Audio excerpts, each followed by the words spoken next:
wind, and it really will feel pretty raw on Thursday morning. But generally, it's a fine and sunny start. Now, through the day tomorrow, there will be some showers grazing the east coast of England, at times Pembrokeshire, Cornwall too, the eastern side of Northern Ireland. The showers in northern Scotland falling as snow over the hills, hail likely down to lower levels, and the wind's slowly easing here, but nevertheless a cold wind blowing for much of the day. Temperatures only 6 or 7 for most places. Add on that wind, it feels even colder.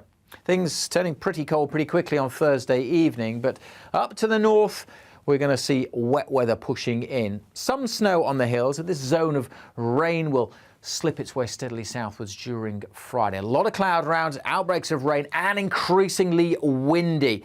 And increasingly, the showers turning back to snow over northern Scotland. So a cause for concern as this weather turns very lively through Friday and Saturday. Low pressure heading through the North Sea. Look at those isobars pinching together. A Met Office wind warning in place across northern Britain on Friday, and more widely across the UK on Saturday. Gusts of wind 50-60 miles an hour inland, stronger than that on the coast, could cause some disruption. If you're travelling on Friday or Saturday, keep up to date with the forecast.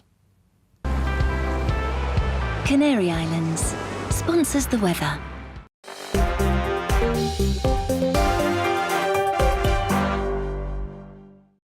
You're watching GB News live across the UK and the world on our digital stream. GB News is Britain's news channel. We are the UK's home of discussion and debate from all perspectives. We are here for you. Don't forget to join our YouTube community by clicking on that subscribe button. And if you want the GB News app, you can click and catch up on programmes anytime. We love to hear from you, so email us. gbviews@gbnews.uk. Thanks for being part of the GB News family. My name is Andrew Doyle. Join me every Sunday evening at 7 p.m. for Free Speech Nation. This is a show where we address current affairs and news stories of the week with the help of 2 wonderful comedian panellists. I brought in comics because I want to give it a lighter edge, and also they work for less. See you there.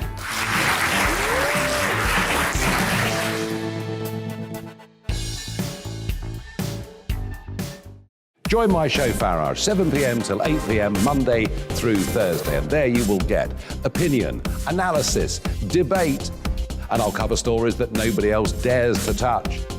And then for the last 15 minutes, talking pints. We're over a drink. We have a civilised conversation with someone.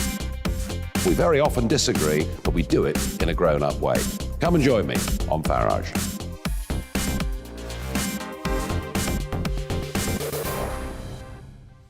I'm Colin Brazier. I've reported from more than 70 countries around the world, covered wars from Afghanistan to Iraq, from Lebanon to the Balkans. I'm trying to bring that experience, that feel for events, to the studio. And something else, I'm ready to give an opinion. Today's stories with a spark.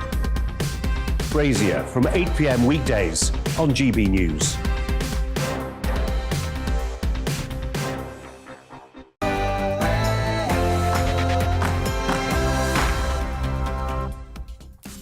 Tonight on Farage, I've been out again in the English Channel today. I will show you just how cold and dangerous it was. All of that moments before the inevitable tragedy that I've said for a long time would happen.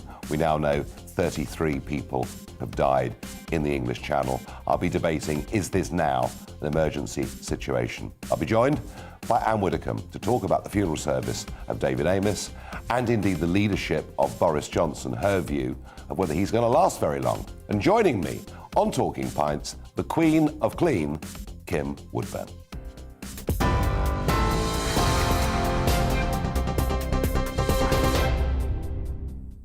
Good evening, I'm Tamsin Roberts. These are your latest headlines. The Prime Minister says he's shocked, appalled and deeply saddened following the deaths of at least 30 migrants trying to cross the English Channel. The drownings come as British authorities continue to intercept an increasing number of boats. Recent figures show more than 25,700 people have reached the UK this year, 3 times more than all of 2020. After chairing an emergency Cobra meeting, Boris Johnson admitted not enough is being done to stem the flow of migrants crossing the Channel. I just want to say that I'm shocked and appalled and deeply saddened by the loss of life at sea in the Channel, My thoughts and sympathies are, first of all, with the victims and their families, and it's an appalling thing that they have suffered. Also shows how vital it is that we now step up our efforts to break the business model of the gangsters who are sending people to sea in this way. A man has been charged with the murders of a couple who were killed in Somerset. Stephen and Jennifer Chappell were stabbed to death in their home while their 2 young sons were asleep upstairs. 34-year-old Colin Reeves is due to appear at Taunton Magistrates Court tomorrow. Emergency services are warning people to keep their windows and doors closed following a fire in East Yorkshire. A huge plume of smoke was seen billowing over the town of Hessle. Fire crews are still battling to get the blaze under control. 2 police officers who shared crime scene photos describing the victims as dead birds have been sacked. Bieber Henry and Nicole Smallman were killed in northwest London in June last year. PC Jamie Lewis and Dennis Jaffa, who strayed from the cordon to take photos, admitted posting them on WhatsApp. A tribunal found them guilty of gross misconduct, describing their actions as shameful. Offenders who kill an emergency services worker while they're on duty will be given mandatory life jail sentences. The change in law follows a 2-year campaign by Lizzie Harper, whose husband, police officer Andrew, was killed while responding to a late-night burglary call. 3 teenagers were cleared of murder but convicted of manslaughter. It's the shortest ever stint as Prime Minister, but Sweden's first female in the role has quit just hours after being selected. Magdalena Andersson resigned after suffering a budget defeat in Parliament. She said it was about respect and legitimacy. Well, that's your news update for now. Let's get back to Farage.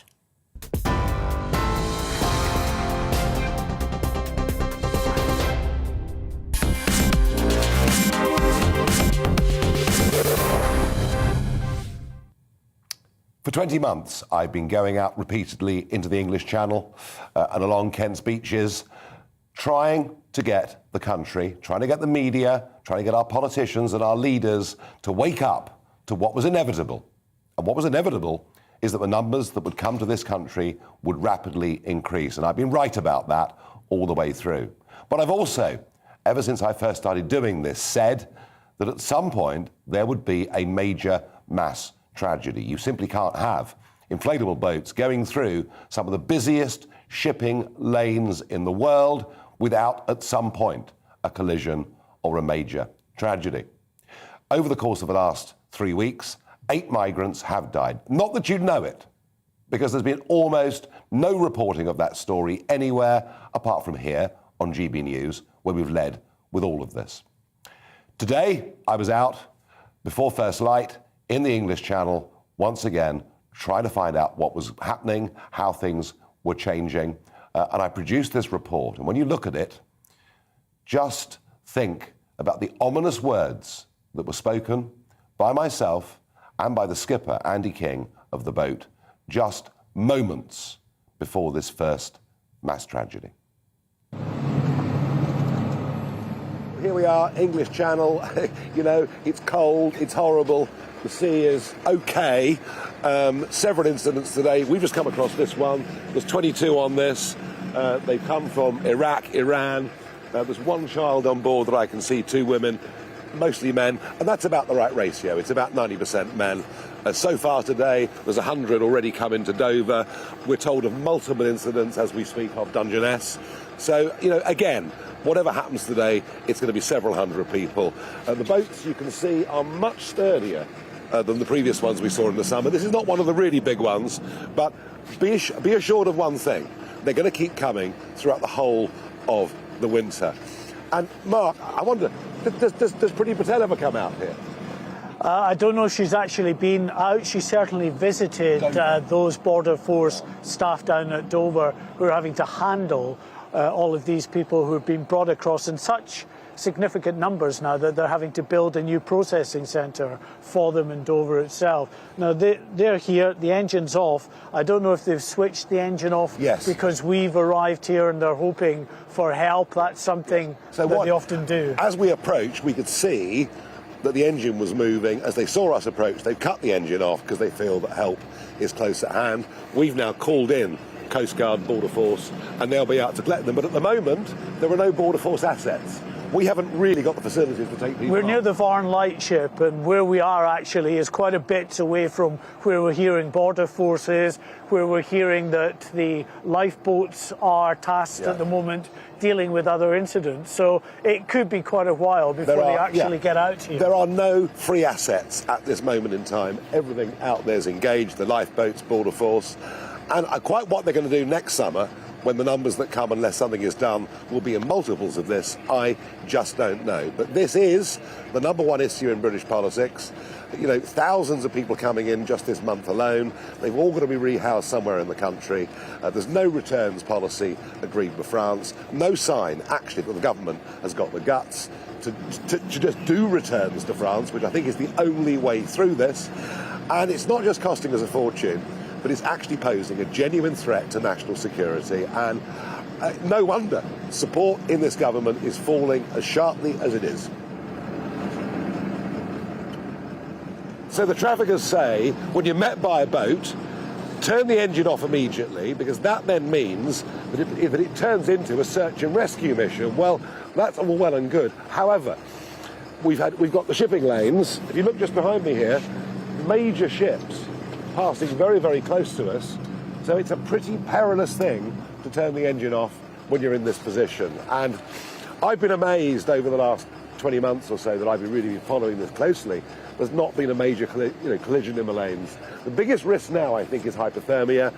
These people took off at 6 o'clock this morning, they told us. With the wind direction as it was earlier on, it was rougher earlier on, they would have taken water on board before they were 100 yards off the shore. The blanket for the little one. Blanket. Oh, quick. Wrap around it, yeah? So we've now been alongside for about 40 minutes. The skipper of this boat has called Coast Guard to say one of the kids is very, very cold. We have chucked a blanket over onto the boat, and, you know, help is needed. Extraordinarily, it appears that almost all of Border Force, as I speak, are tied up at their moorings in Dover. So we're now waiting for the RNLI to come and do the pickup. Priti Patel, Border Force is not fit for purpose. The Home Office is not fit for purpose, and frankly, I don't think you're fit for purpose either.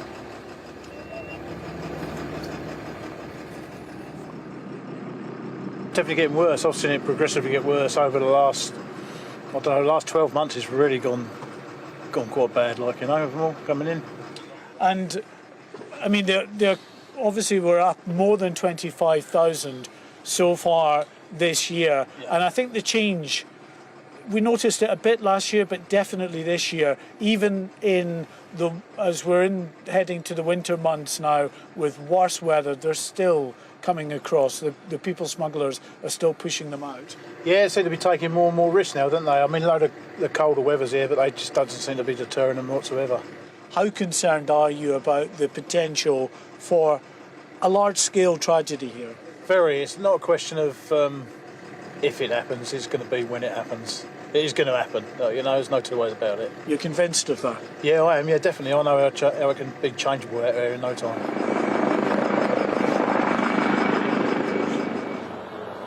So the reason the helicopters come is we've reported a young child, very cold. They told us she was cold. We sent a blanket. We've now been here for about 50 minutes, and there's no sign of Border Force. They're tied up in the harbour. RNLI can't get to us quickly, so they're sending a helicopter to assess the situation to see whether this kid needs to be winched off. I mean, it's just extraordinary. Border Force, it doesn't work. So as you see the helicopter circling round our boat, the lifeboat is just reaching the migrants now as well. Nigel, yes, the Dover lifeboat 1709, just coming up to that boat.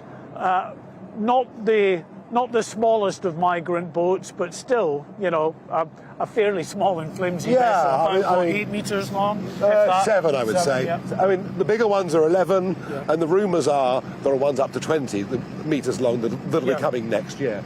You know, and they will obviously be very pleased to get in somewhere nice and warm. But yeah, the burden on the lifeboat crew, the cost of all of this that is going on every day is enormous. And, you know, we've been listening to the channels this morning. I mean, this is constant work for the ferries, for commercial vessels to try and avoid these craft. Mercifully today, no major collisions, but it's only a matter of time.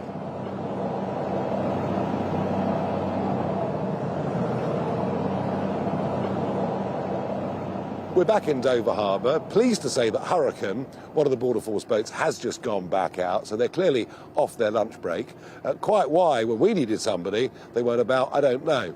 The lifeboat that picked up the group that we found, with 22 of them, hasn't come back in. Why? Because they found yet another boat, at least one other boat, and Border Force, it seems, are now being scrambled all over the place. So even though it's only 12:30 and we're back in, it's pretty obvious this is going to be going on for the whole of the afternoon.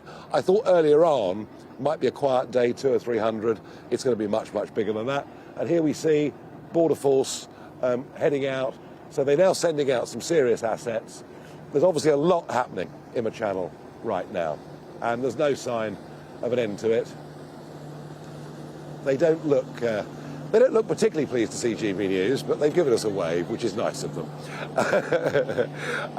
Look, you know, this is a major crisis, the #1 issue in British politics. I've tried for over 20 months to highlight this, to get something done. And I think GB News, since it's launched as a channel, has completely dominated this space. We've led the way with this story.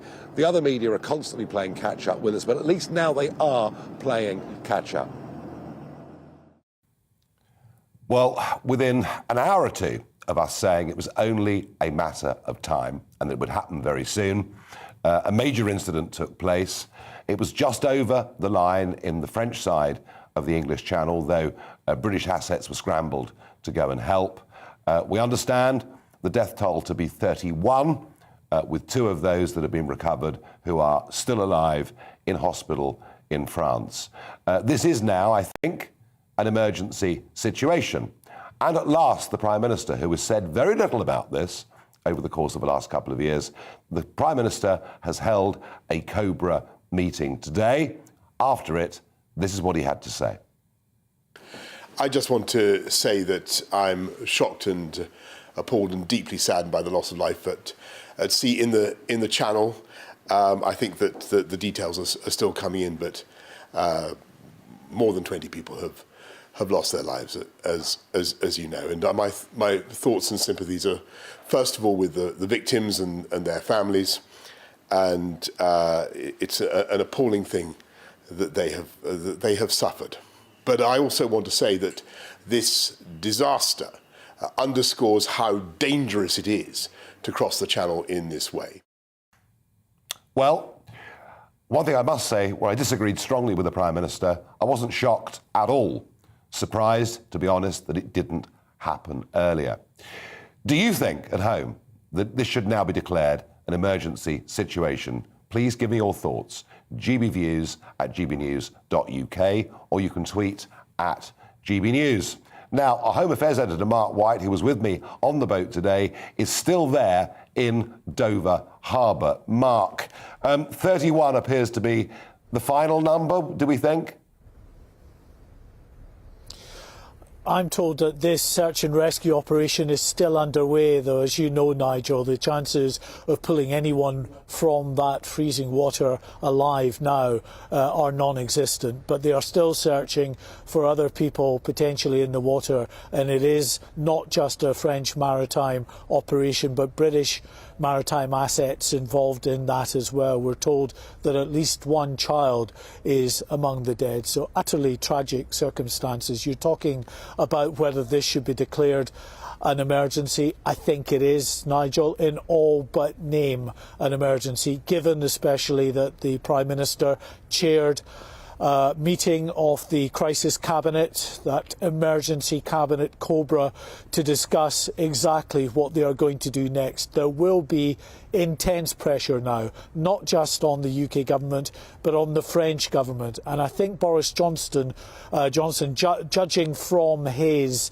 statements after that Cobra meeting, is hoping that the French might be a bit more malleable in terms of allowing more UK authorities over and onto the beaches of France, which is one of the proposals that the British government has put forward that so far has been rejected by the French, to swarm those beaches with more personnel to stop those boats leaving in the first place. He has said that he doesn't think the French in particular have treated the issue in quite the way that it deserves to be treated. So clear where he is putting some of the blame, at least. Whether the French will be a bit more amenable now to allowing the British to help their authority, their forces, their police officers and their border agents on these beaches, well, we'll have to wait and see. But they will be under intense pressure. It happened in French waters, and they have been criticised for not stopping these boats leaving their beaches in the first place. Well, this is the first real tragedy. 31 so far confirmed dead. Yes, and those big boats, and I understand it was one of the 11-metre boats, their capacity, of course, is much bigger than the numbers we're currently talking about. I don't want to speculate. Mark, 9 of those large boats came into Dungeness. The total numbers today look like 700 or 800, and we know the next time it's calm, it's going to happen again. Mark, any more breaking news, please come back to us in the programme. Now, joining me now is former Royal Navy officer, Rear Admiral Chris Parry. Chris, good evening. Good evening, Nigel. Well, were you shocked by what happened, or like me, did you feel it was just a matter of time? Well, we've spoken about this before, Nigel. Of course, I was shocked. I mean, people have died here, and that's incredibly tragic, and it affects all of us. Was I surprised? No. I think all of us who spend our lives at sea know the risks. The tragedy is that most of the people who get onto these boats don't know the risks. They're not explained to them, and they're exposed to these risks every time they go out there. Yeah, and I mean, now that we've had this major tragedy, we will actually get governments promising rather more resolutely to do something, and it puts pressure on Macron, not just on Boris Johnson. What are your suggestions with dealing with this? Oh, I mean, I've made a series of suggestions for about the last 2 years, none of which have been taken up. I think the first thing we have to put in place is a humanitarian crisis situation. We have to accept that the Channel, if this were happening on land, it would be dealt with in a totally different way. The fact it's at sea people seem to think that it's out of sight, out of mind. We have to have a joint task force between us and the French to declare that this is a danger zone. And the activities that are going on here are the responsibility of both governments. Let's be honest about this. You know, the French have not got control of their territorial seas. They are not actually patrolling sufficiently well to stop these boats going in the water, and we have to actually hold them to account. The surveillance devices do exist to be able to tell when these people are preparing and then getting into the water. They need to be intercepted. Resources need to be allocated. But as I said to the Home Office, I think probably 15 months ago, the Romans had this right. They had a channel command that dealt with things like this, that was based in Boulogne, and that command was responsible for both sides of the channel, for security, for safety, and everything else. We can replicate that. It's very easy to do. It just needs a bit of cooperation between neighbours and allies. So the argument, Chris, is that with the right resources and with the right technology, although I do understand there are some privacy concerns in France about using drones in particular, but your argument is, with all the right resources, we can actually physically stop these boats taking off from French beaches. Yeah, I think the privacy thing's almost irrelevant, Nigel, because we can do the surveillance from inside our own territorial seas. The technology exists with unmanned, persistent technologies to be able to look into France from a distance. To tell you the truth, we can tell them exactly what's going on, and the French can do something about it should they choose to do so. But I think we've got to stop using mealy-mouthed political phrases now. We've had a tragedy, more tragedies will happen. All the other bad consequences of people getting into boats and coming into our country will continue into the new year. And as I said, unless we properly control and patrol every activity that goes on in the channel, this is going to continue and we'll be held to account for it. Well, Chris, maybe you're right, but what about when people enter this country, or when we pick up those boats in the channel? Why don't we simply return them to France? Well, Nigel, you and I know as well as anybody that the law currently doesn't allow that, both international law and national law. So we have to change national law if we're going to do that. That's a job for our politicians to sort out. But there are practical ways. Remember, these people have to be taken to a place of safety. I've been saying for some time now, we should be using receiving ships where we process people offshore in international waters and see whether they are entitled to come to this country. And that would be a simple step. They don't have to come to this country. They have to go to a place of safety. It's as simple as that.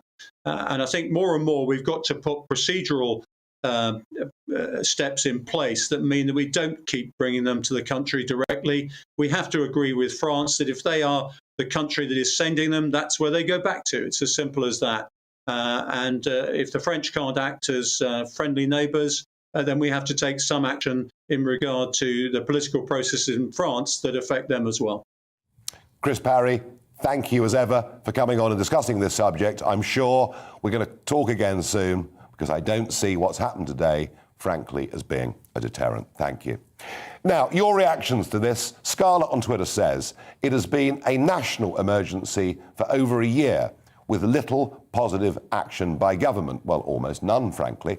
Colette on Twitter says, yes, the smugglers are smuggling them in now in larger inflated boats, which can burst, collapse and overturn in high winds. And people are making thousands from the misery. No, that is very inaccurate and wrong. The gangs, on a really, really calm week, are making many millions of euros. You know, one of those big boats can be worth probably 300,000 to 400,000 euros. Just one of those boats. We don't know the circumstances of this boat, and it sounds like it was capsized or turned over. Was it a collision in the shipping lanes? Was it that these boats that are built for one journey only, and I've inspected them, that have, you know, sort of balsa wood boards glued into the bottom? Is it that one of the boats simply disintegrated? We don't know. I guess we'll find that out tomorrow. David on GBNews says this can be laid squarely at the feet of Boris, Priti and Macron due to their inactions in sorting this situation out in the first place. Brian on Twitter says this was always going to happen. Now the government set up meetings. This is all far too late. I agree with you. We should have been, this was inevitable to anybody that understood the English Channel. Robert says illegal immigrants welcomed at Dover are never returned to place of origin. Therefore, migrants should be encouraged and allowed to use the safer and cheaper method of entering the UK by boarding a ferry at Calais or Dunkirk. In a moment, we will talk to Anne Widdecombe. We'll get her reaction to what has happened in the English Channel today. We will also talk to her about the funeral services of a very good friend, Sir David Amess. I'll also ask her, as somebody who's been involved and watched Conservative politics for many, many decades, how she assesses Boris Johnson's current position as leader of the party.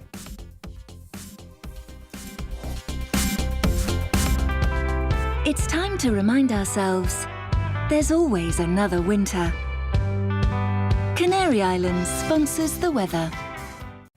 Good evening. A cold feel tomorrow, but generally a sunny day. Come Friday and Saturday, however, we're in for much livelier weather, very strong winds and some wet weather too. An area of low pressure is going to bring some snow showers through the night across northern Scotland, and actually here already turning very, very windy, those isobars squeezing together. For England and Wales at the moment, we've got this weather front sinking south. That's providing a lot of cloud and some drizzly conditions over the Midlands, South Wales and South West England through the evening. A bit of patchy rain later tonight for East Anglia and the South East. But behind that, clearer skies will bring a chill first thing. Temperatures down to 2 or 3 degrees. That's in towns and cities. Add on that wind and it really will feel pretty raw on Thursday morning. But generally, it's a fine and sunny start. Now, through the day tomorrow, there will be some showers grazing the east coast of England, at times Pembrokeshire, Cornwall too, the eastern side of Northern Ireland. The showers in northern Scotland falling as snow over the hills, hail likely down to lower levels, and the wind's slowly easing here, but nevertheless a cold wind blowing for much of the day. Temperatures only 6 or 7 for most places. Add on that wind, it feels even colder. Things turning pretty cold pretty quickly on Thursday evening, but up to the north we're going to see wet weather pushing in. Some snow on the hills, and this zone of rain will slip its way steadily southwards during Friday. A lot of cloud around, outbreaks of rain, and increasingly windy.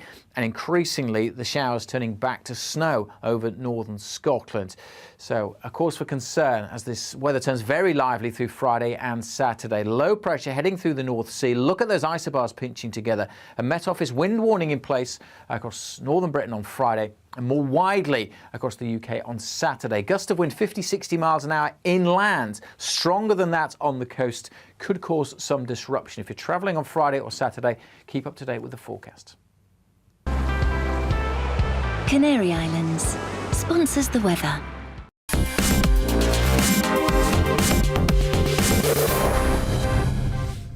You're watching GB News live across the UK and the world on our digital stream. GB News is Britain's news channel. We are the UK's home of discussion and debate from all perspectives. We are here for you. Don't forget to join our YouTube community by clicking on that subscribe button. And if you want the GB News app, you can click and catch up on programmes anytime. We love to hear from you, so email us. gbviews@gbnews.uk. Thanks for being part of the GB News family. My name is Andrew Doyle. Join me every Sunday evening at 7 p.m. for Free Speech Nation. This is a show where we address current affairs and news stories of the week with the help of 2 wonderful comedian panellists. I brought in comics because I want to give it a lighter edge, and also they work for less. See you there.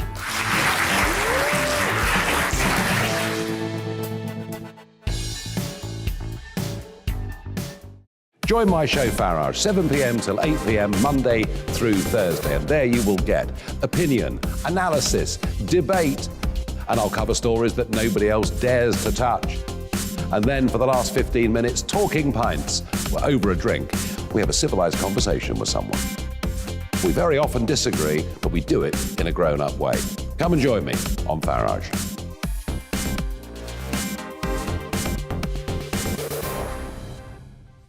I'm Colin Brazier. I've reported from more than 70 countries around the world, covered wars from Afghanistan to Iraq, from Lebanon to the Balkans. I'm trying to bring that experience, that feel for events, to the studio. And something else, I'm ready to give an opinion. Today's stories with a spark. Brazier from 8 p.m. weekdays on GB News.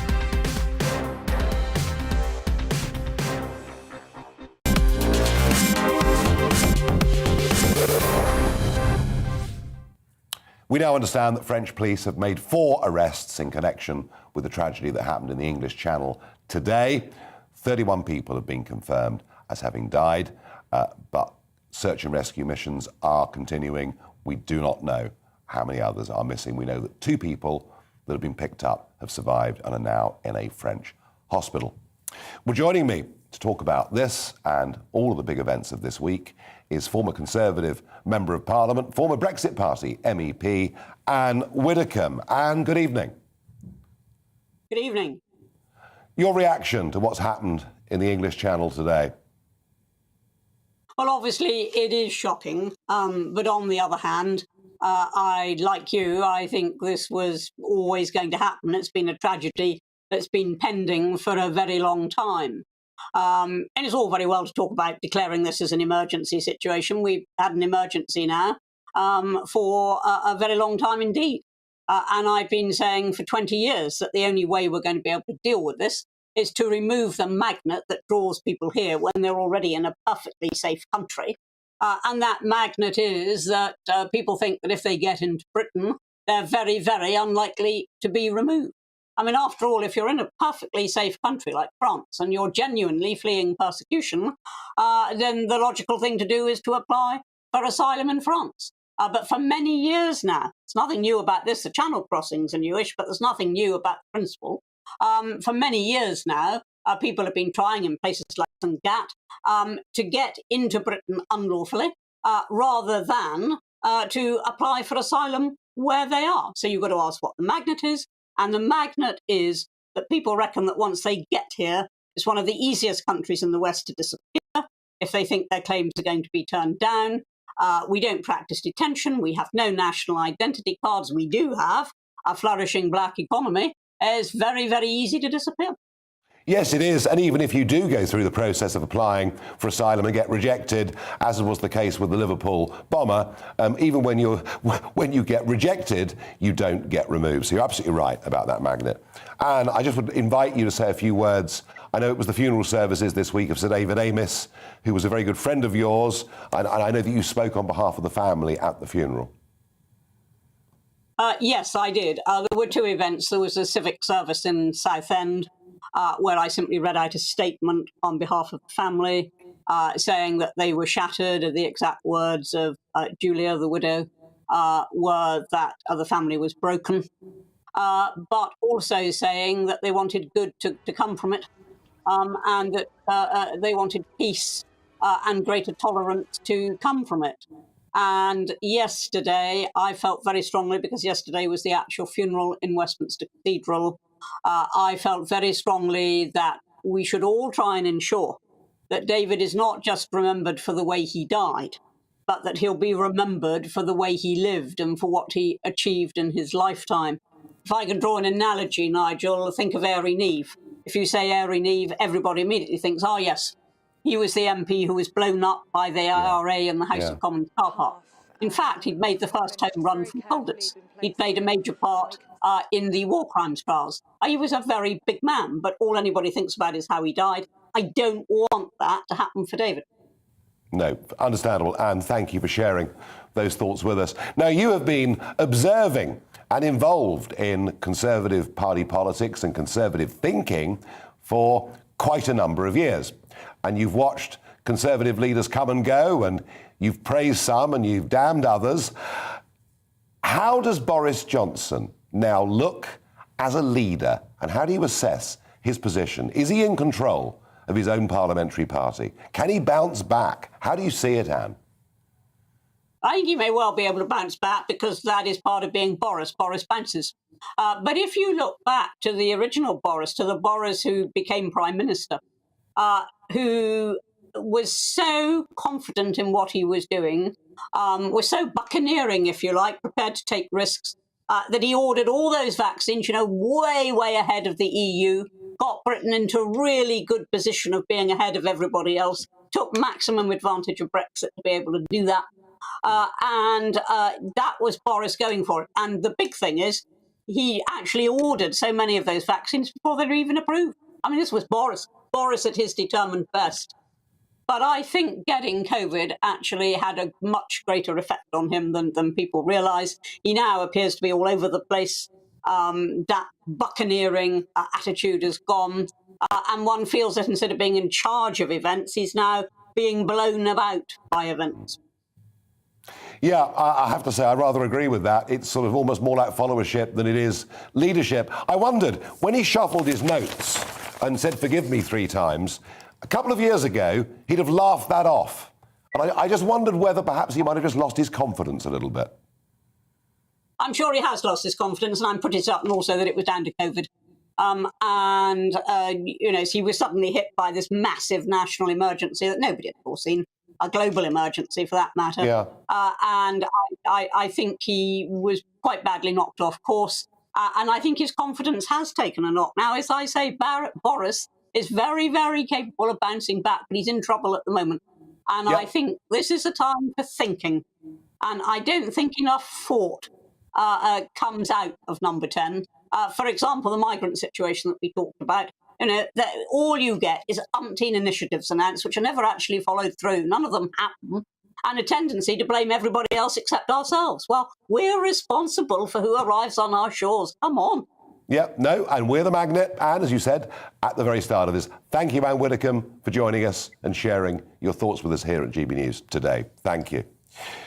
Now, one story that did cheer me up today, my What the Farage moment. How about this? The head teacher of Britain's most expensive school has quit her job after a woke race row was sparked by a group of parents. Yes, in a 12-page letter, Robin Appleby from the American school in London was accused of indoctrinating children because they believe every subject, from art to literature to history, is now being taught through a prism of race or gender.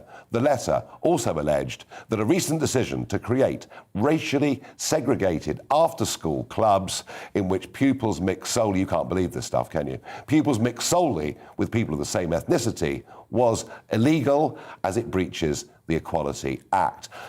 Parents fight back. The silent majority fights back against the woke mob. Well done to those parents for standing up. It's a really good, strong, happy story on a day when perhaps we need some of that. Now, in a moment, the GB News pub will open. And joining me on Talking Pints, the Queen of Clean, somebody who likes a very good verbal argument. Wish me luck, please, with Kim Woodburn.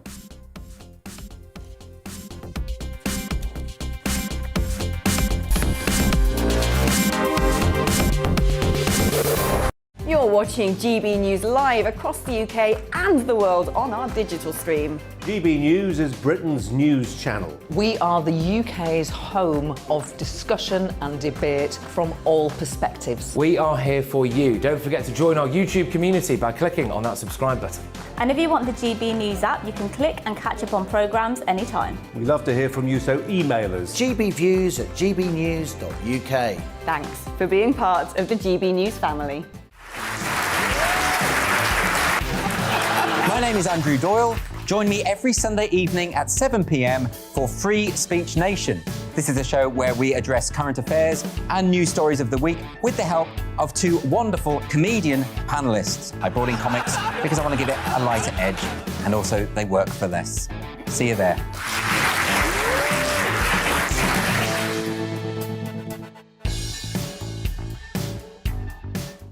Join my show Farage, 7 p.m. till 8 p.m. Monday through Thursday. And there you will get opinion, analysis, debate, and I'll cover stories that nobody else dares to touch. And then for the last 15 minutes, Talking Pints. We're over a drink. We have a civilised conversation with someone. We very often disagree, but we do it in a grown-up way. Come and join me on Farage.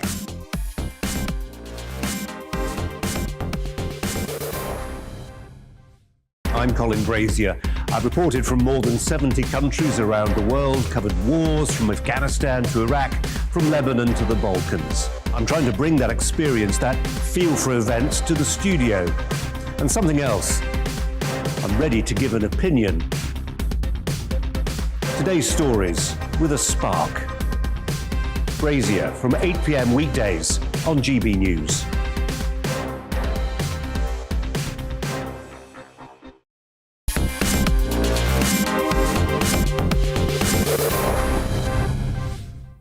We're just delaying Talking Pints for a moment because we're going straight back to Dover Docks for some breaking news with our Home Affairs editor, Mark White. Mark.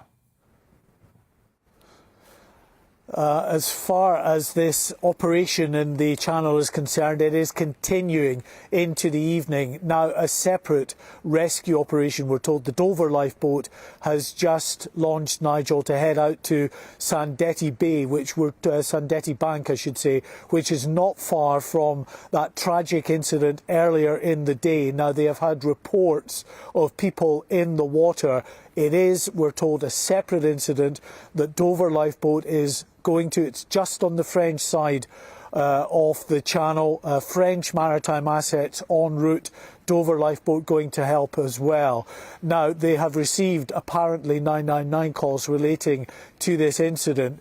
The one caveat to put in there, of course, is we know, Nigel, that there is a pattern of people smugglers urging migrants to put 999 calls in to the Coast Guard to ensure that they get picked up. But we don't know if it's this or whether there is a legitimate concern. The authorities can never do anything other than treat it with an abundance of caution and head to that, given, of course, what has happened just a few hours ago, not far from this very spot. So that rescue operation underway at Sandetti Bank, not too far from where that boat capsized just a few hours before. Reports, as I say, Nigel, of some people in the water, and at the very least it shows you what we're coming up to, almost 8 o'clock in the evening now, and still the boats are coming across the channel. Mark, thank you. A very disturbing report, and I'm sure that Mark White's going to be there right through the night reporting in for GB News. We'll now take a minute break and come back with Talking Pints.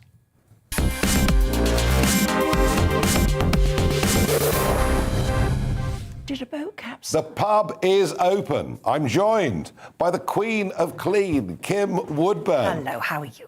Welcome to Talking Pints. Thank you very much. Very good to see you here. Now, I know that you like a good sort of verbal punch-up with people. I don't know what you mean by that remark. Well, I mean, I'm a delicate flower, you know. Yeah, I don't quite buy into that. I, of course, have been quite well known for having good You're no wilting flower, my lovely. I'm not. But and I won't say I'm scared of you, but I'm just going to be a little bit wary.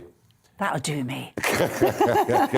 Cheers anyway, thank you. Cheers anyway, thank you so much. Thanks for having me. No, not at all. Under day with some pretty rotten news. Yes, I've heard. It's terribly sad. It's pretty awful. Terribly sad. Yeah, and from what we heard, maybe even more happening as we speak. We'll find out as the evening goes on. Now, Kim, extraordinary, this fame, this celebrity, this TV stardom, but it doesn't come quickly, does it? It doesn't... No, I was 61 and I was living in a big mansion in cleaning for a sheikh, a lovely man actually, and I got a phone call from the domestic agency that had placed me there. And she said, the television company have called up, they want to do a cleaning show. And she said, you are the best cleaner on my books. I said, thank you. She said, will you go and see them? And I said, don't be daft, I'm 61, dear. She said, don't be... Anyway, long story short, I went to see them. And within a week, they said, do a series for us. And told me all about it and this, that and the other. And the rest, I mean, is literally history. I started filming in 2003 in February. And by June, I was famous. And I used to go down the road and think, hello, Kim. And think, oh, they mean me. But do you know what I do think, Nigel, seriously? I'm glad I got it late in life because I don't half appreciate it. I've never got used to making all this money. Oh, I love it, dear. And I've got a nice house I own, no mortgage, own the car, no HP, and own the bedding, 1,000 cotton. Thank you ever so much. And the dark part about it is, everybody knows me. I mean, I've come on the train today, and they can have you... And I think, I'm 79 now, so I'm 80 next March, and I think, how long is this madness going on? But I do like it. And it's been going on for a long time. I mean, we're pushing 20 years now. Yes, and I haven't done a series since 2009. I've done appearances in The Jungle and on, Big Brother and so on. But really, I haven't done much. And yet, people know me. I mean, I go to the supermarket and people say, and I'll always say, Big Brother, the experience in there was terrible. And they'll say, yes, they were rotten to you. And I think, yeah, they were actually. Well, you did punch back at them, though, didn't you? But, Nigel, I'm going to tell you something. Yes, I did. I can't deny that. But by God, they asked for it. And I warned them. Now I said, look... So a warning from Kim is a warning. But I did say, look, I haven't come here to row with you. I don't want trouble. If you keep giving me trouble, I'm going to crucify you. So I did. Well, they were warned, and But this is remarkable. So you've had nearly 20 years, and you're now sort of famous for being famous. Do you know what? It's mad, because I don't do anything. I live an extremely quiet life. I'm very much just hubby and I. Love each other's company, had no kids, love being with my spouse, he's lovely. Quiet life in my house. And yet, Well, the other day, now I'll tell you, the sign at the end of my road is filthy. The sign... Right. So I thought, I'm not having it. No. So I took a bucket of water and soap, bit of fairy, you see. And I live on a main road, you see. Posh house, mind you. It's a 3-storey, dear, yes. So I go out, don't lie. I thought, I'm not having that dirty sign. And I'm cleaning it. And the lorries are going by. Kim, do you want to come and clean my house? Oh. You know. But it's funny, it's lovely. And when you hear a lot of people on telly, you're very famous, you're a very famous man, but when you hear people on television say, oh, do you know, I get so sick of people pestering me, and then why don't you give all the money to charity that you've made and shut your gob or get on with it, because it goes with the territory. And I'll tell you, I was on a plane once, doing a series, right, and suddenly first class, well, they paid, I didn't. And the captain came out and I thought, that's the captain of the plane. So he said, oh, hello, Kim. He said, I hope you don't mind. He said, my children love you in that show. He said, I'm the captain. I said, well, who's riding this plane? He said, well, we're all right. He said, do you mind if I have a photograph taken with you? And I was about 60. Well, I've been doing it for 3 years. So I was 64 and I thought, Kim, girl, you've made it. Kim, girl, the captain's come out. And I've never got over it, and I'm ever so grateful. And it's all the most extraordinarily marked contrast to the early years. Of your life, which I don't want to dwell on too much. No, it was a sad time. And I'm sure you don't want to dwell on Many people too have had much. sad times. Yes. I was one of them. But gosh, God's been kind, hasn't he? It's not bad, my love. But I mean, when you write a book, you know, the story of my brutal childhood. It was. So where does the cleaning thing? Did it come from necessity in terms of making money? Or? Yes. I was almost 60 and I had nowhere to go. I was out of a home. No, Mum and Dad were awful. And I thought, now, I've got to get a job working to make some money, but I've got to get accommodation. Well, in those days, you couldn't go as a little girl of 15, 16, no education, and just get a good job that would cover getting a flat. You couldn't have done that. So I thought, now, what can I do where I can get accommodation? Right, I thought, I love cleaning. I've always been clean at school. Everything had to be clean, a desk. Is that sort of OCD type stuff, or? Am I being unkind? I think you are. My grandma was spotless, bless her. Bless her. Got it from Grandma. So I thought, what job can I do that'll get me accommodation? So you had a chambermaid in a hotel that lived in. You had a cleaner in a house that lived in, and I thought, I've got to do one or the other, my love. I've got to do one because I'm going on the streets. So I got a job in Water Park Road, Prenton, cleaning for a family called the Hislops. That's a terrible name, the Hislops. Sound like a peapot to me. Poor people. And there was the 2 boys, Peter and Anthony. This woman, she was terribly posh. She used to call me Pet. You see, my real name's Patricia, but she was so posh, it was Pet. You see, and I couldn't eat at their table. Oh, it was the slave days then. Yeah, I'm talking a long time ago. And she cooked, because I can't cook for a peanut. Oh no, I mean, really? No, I can't cook. I'm a cleaner. I can't cook. You'd starve. You'd starve. So she cooked the meal, and I used to take it in. I was a bit embarrassed actually. I take these big tubs in and put them on the table where they all dined, and she said, "I'll bring you yours shortly, Pit." I'm not going to do what I thought secretly, but I was doing a hand signal, but I'm not going to do it here. No, please. Anyway, I sat in this scullery. No, I'm not exaggerating, honestly. A little scullery off the laundry. And she would mince across the carpet. She said, there you are, Pet. And she'd chosen what I was going to have, and she'd throw it down and throw it in front of you. Enjoy, you know. And I used to think, even though I needed the money and I had nowhere to go, I thought, why is she treating me so badly? I am cleaning her house, and I'm respectful to her. I look over Anthony and Peter, wash all their clothes, but you still were talked down to terribly. And I thought, shut your gob, Kim. You got to have accommodation. So I did that for months on end until I got something else. Well, as you say, I mean, 61, suddenly it all happens and you become famous. And I want to ask you about, cleanliness and presentation and people taking a pride in things. You take a pride in things. You wouldn't have gone to clean that road sign if you didn't. When you look at the state of litter on our streets, the way people just chuck, fast food wrappers out of cars. I mean, what's going on? Nigel, are we losing our self-respect? Yes, we are. We are disgusting. Not everybody, and don't think I'm saying that. A lot of us are quite disgusting individuals. I go back, 79. So I know when I was about 10 or 11, we lived 2 up and 2 down rented house, poor folk. You never saw anything thrown on the pavement. You saw cigarette ends in the gutter. All the men put them in the gutter. Yeah. But you never saw, we were poor, but we were taught we just didn't put rubbish on the streets. So how do we get this back in? How do we inculcate this in young people now? Well, I think we've absolutely got, for want of a better word, we've gone down the tubes, haven't we? I want to see a time, I don't think I will in my lifetime, I wish I would, but I won't, my love, I'm knocking on. I want to see law and order return to this country. I want to see the death sentence for someone that actually has murdered somebody, proved to murder them, not on scant evidence, solidly. I want to see the death. I want to see more prisons built. I want to see 3 times the police force. And I want to see people not getting away with these disgusting crimes. Because we're so lenient on law and order now, there's disrespect for the police force. And don't milk the fact that terrible case recently, terribly sad, police officer killed that woman. Do not look for an excuse to mark all police officers the same. You're hopping on the bandwagon. There's some jolly good bobbies out there who are frustrated. I've worked it out. The next career is politics, isn't it? I want to see law and order. These woke people, please, get a life. You can't say the word bum, you're vulgar. Bum, bum, bum, bum, sue me, I'm loaded.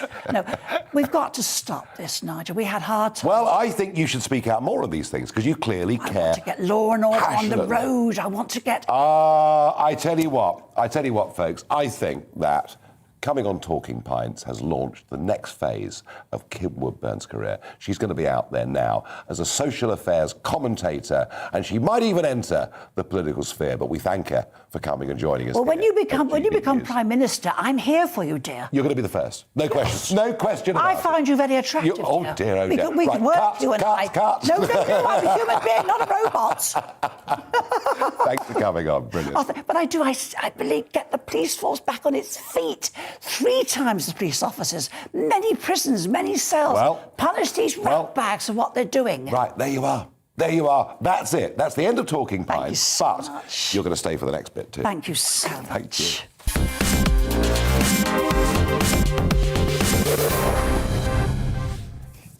Well, there you are, somebody with passion and conviction and belief, and I like that. And she stayed because she's going to help me with these questions.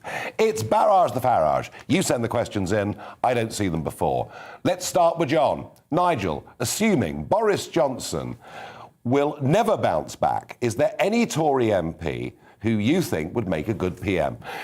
I think probably the most likely answer to that is it's somebody we haven't even thought of. It's very rarely the front runner that becomes the leader of the Conservative Party. Margaret Thatcher wasn't given a hope in 1975 and yet came through and won the election. And whether you agree with what she did or not, she would... Now, I think she was a strong leader. Kim, was she a strong leader? I think she became the Prime Minister because she was strong, but I think Margaret Thatcher became a dictator, and that's what killed her. Too long in power, probably.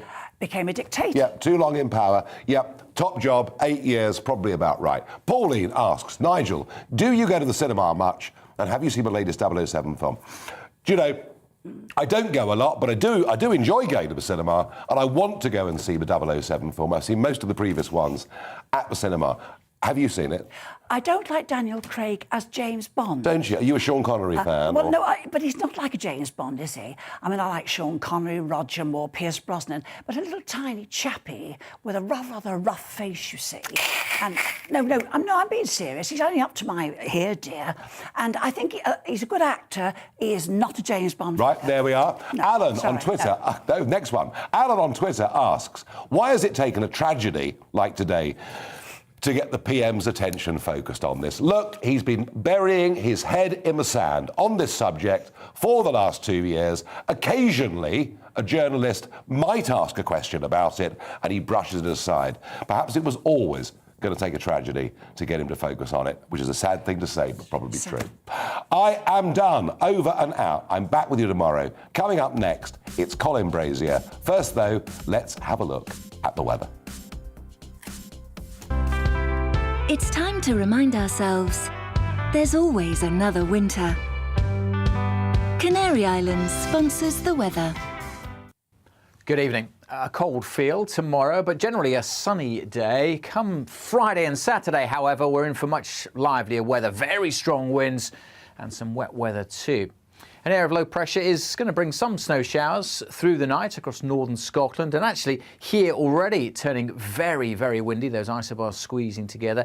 For England and Wales at the moment, we've got this weather front sinking south. That's providing a lot of cloud and some drizzly conditions over the Midlands, South Wales and southwest England through the evening. A bit of patchy rain later tonight for East Anglia and the southeast. But behind that, clearer skies will bring a chill first thing. Temperatures down to 2 or 3 degrees. That's in towns and